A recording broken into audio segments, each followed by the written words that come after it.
Hey, what is going on YouTube? My name is James and welcome back to another video. So yes, I am in all summer outfit pretty much. The weather's been absolutely beautiful recently. I've been enjoying my time in the sun. And I thought, you know what, let's just keep it casual. This isn't a stupidly prestigious video or anything. Yes, we've got a very luxurious watch, but we also have a £75 watch. So I think it's fair to keep it quite casual. Now today, as promised, we are going to be taking a look at my new Seiko King Quartz that I have nicknamed the Baby Snowflake. And not only taking a look at it, we are also going to be comparing it to the actual Grand Seiko Snowflake. Now, for those of you interested, this watch is still for sale, so feel free to send me over an email if you are interested and we can talk price. But anyway, no more about that. Not only am I going to be showing you the two of them and why I've nicknamed this the Baby Snowflake, I'm also going to be giving you a bit of history about King Quartz or King Seiko and also Grand Seiko, because I was doing a bit of research and it's very, very interesting, to be honest. But before we do that, quick wristwatch check. I'm wearing the Oris Arctic GT today. My favorite watch in my collection by far, and I'll show you close up as we get into looking at the watches. But without any further ado, let's change perspectives and just get into this video. Okay, here they are up close and personal. Now the gloves have come out for this video because obviously this watch isn't mine for one, and also it's absolutely beautiful and I want to keep it that way.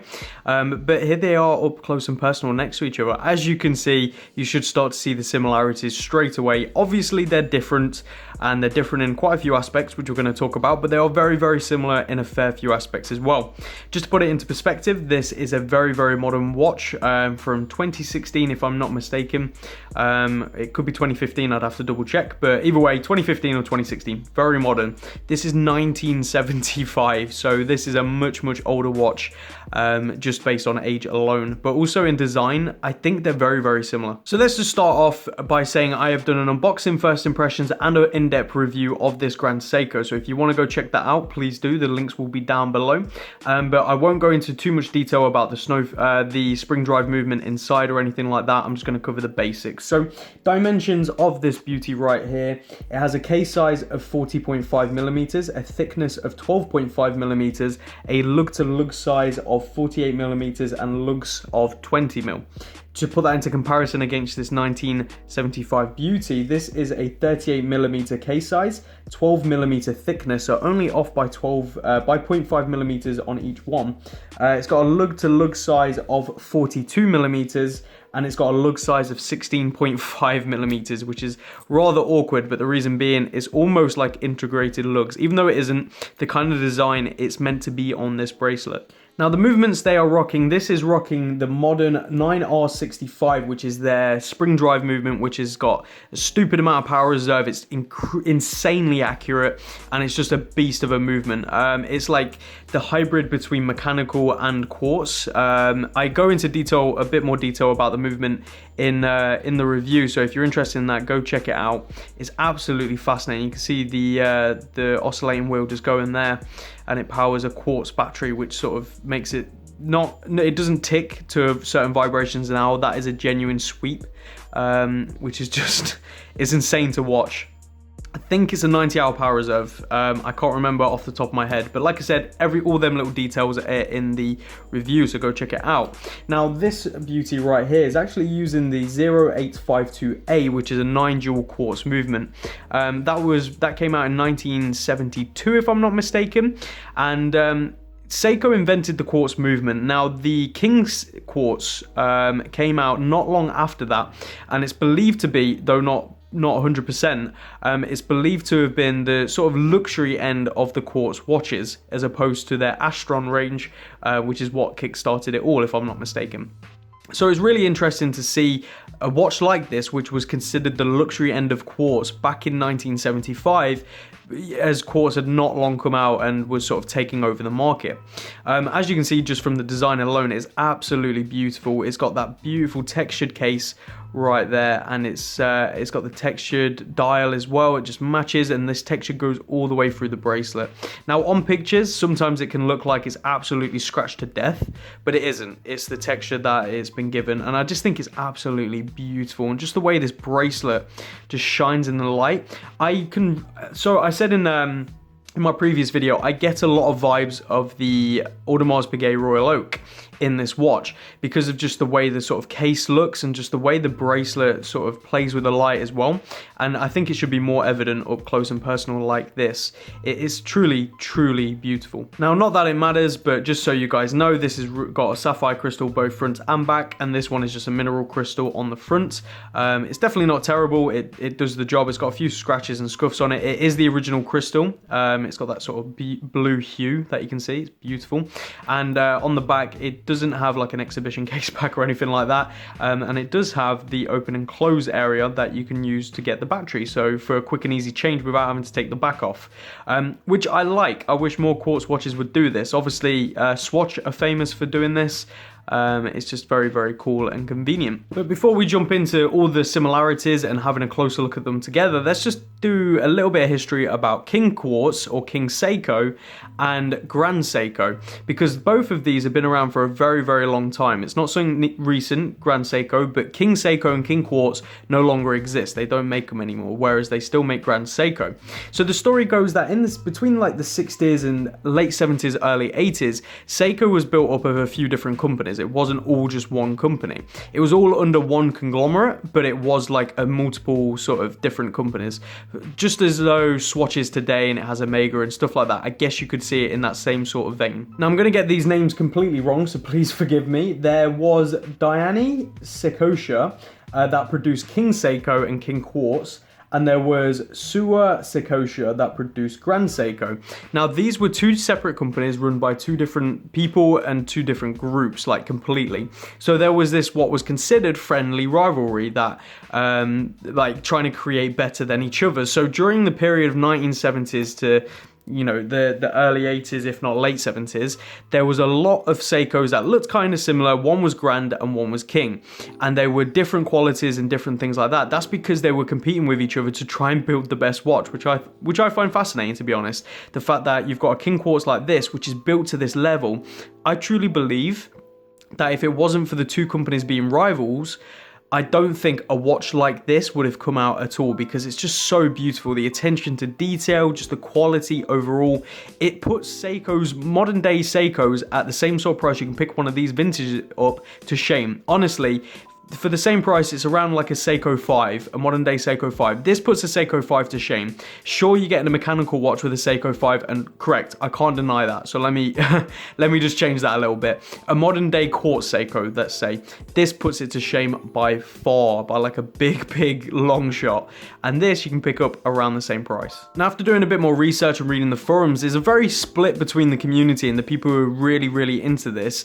They either say it was a friendly rivalry, or actually it was some evil sort of plan and scheme by the head of Seiko at the time, who had separated these two companies to make better watches than each other, to push them to work harder, to compete, to actually stay longer at work, get paid less. There's like this huge scheme apparently where or this like conspiracy that Seiko was doing it on purpose and making them work almost to death to produce better watches than each other to make the company more money overall.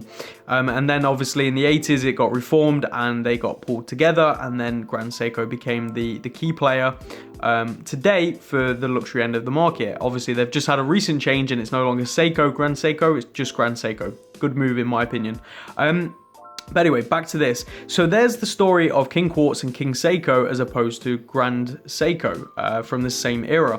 They were two different companies made by two entirely different factories and stuff like that, which I find absolutely fascinating. So if you've got a King Quartz and you've got a Grand Seiko from the same era, they may as well be two different watches, like two different watch companies. I find that awesome. So let's have a look at these beauties closer together. Let's put them both on my hand next to each other just like this. So other than the obvious being the dial and the fact that they're both textured, why else have I nicknamed this the baby snowflake? It's because of the attention to detail. Like, there's a lot of things going on this watch that you can tell that this watch has got in the modern variant. So just the finishing on the lines, the way the hands are finished, everything on this is beautifully finished to like a level like unseen pretty much within the watch market at this price range. I stand by that statement.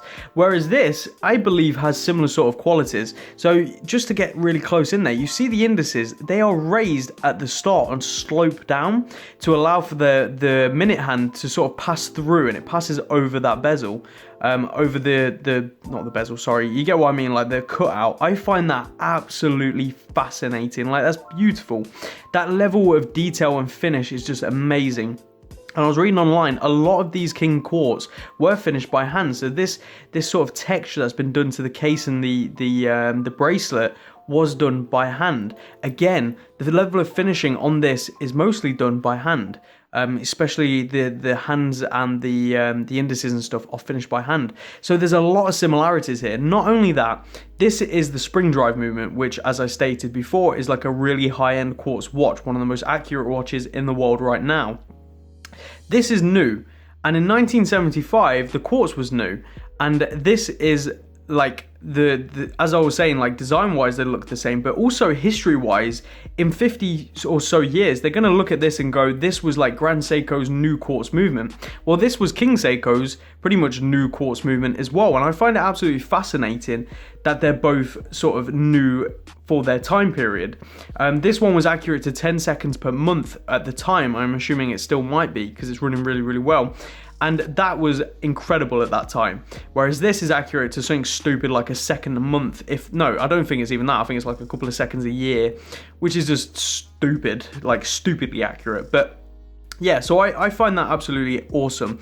So there's some of the similarities between these two, and let's just get a closer look of them up close together. So just that level of finishing on both of them is just beautiful. So what is the retail for this beauty right here? £5,500. You can buy it brand new at an AD.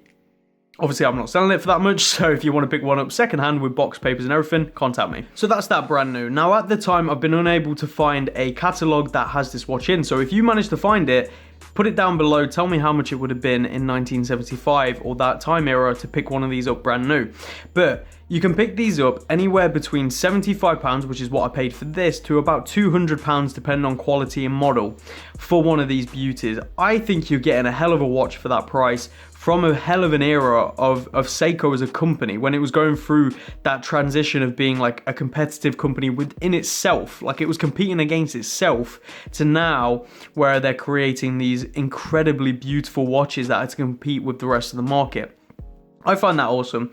So there's a few of the similarities that I went through. I find these both absolutely beautiful, and the two complete opposite ends of the spectrum. Brand new, super expensive.